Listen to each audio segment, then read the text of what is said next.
How to make private servers in Roblox. Hello everyone, this is Sabrina here to help you today. So without any further ado, let's get right into the video.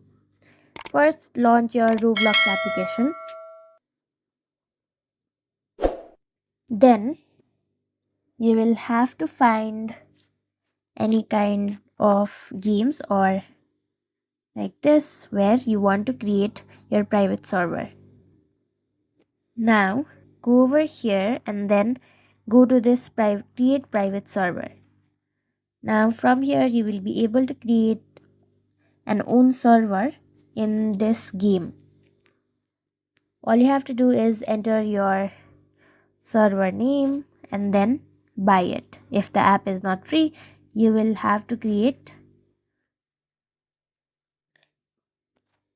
and buy it. So that's it.